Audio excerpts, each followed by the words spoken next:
या साईडला आहे कोणी ज्याला बोलायचंय? या साईडला कोणी आहे? ठीक आहे, तू आहेस भाऊ. ठीक आहे, याला दे. हॅलो भाऊ. अरे छोटा वाटतेस तू. काय नाव आहे भाऊ? अंश. जुन्या आठवणी ना.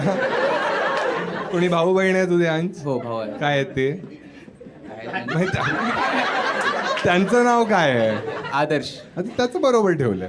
ठीक आहे ठीक आहे. अंश काय करतोस तू आयुष्यात? मी आता TY BCom ला आहे. अच्छा, म्हणजे काहीच नाही करतेस का? BCom करण्याचा धाडसी निर्णय का घेतला?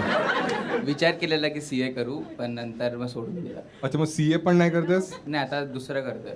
CFP करतोय. Certified financial planner. Oh my god. तुमची वर्षाची फी 12,000 आणि सर्टिफाईड 8,000. तुझे बाबा तरी देतील का तुला? सर्टिफाईड फायनान्शियल प्लॅनर आहेस म्हटल्यावर. तेच बोलले की कर. हां, मग याने तू काय करणार आहे? शेअर मार्केट आहे हे की कसं आहे? इन्व्हेस्टमेंट? पर्सनल फायनान्स मध्ये लोकांना गाईड करणार की कसं इन्व्हेस्टमेंट्स वगैरे करायचे, रिटायरमेंट प्लॅनिंग, टॅक्स प्लॅनिंग वगैरे, अच्छा अच्छा अच्छा. Legacy planning, legacy. मॉड्यूल्स आहेत ते. ठीक आहे ठीक आहे, एक काम कर, माझ्याकडे विचार कर, 10 लाख रुपये आहेत. चालू केलं आता लोक शिकायला चालू केलं. काहीतरी माहित असेल ना. आता जस्ट चालू केलंय. आता म्हणजे आता निघता नाही या महिन्यात चालू झालं.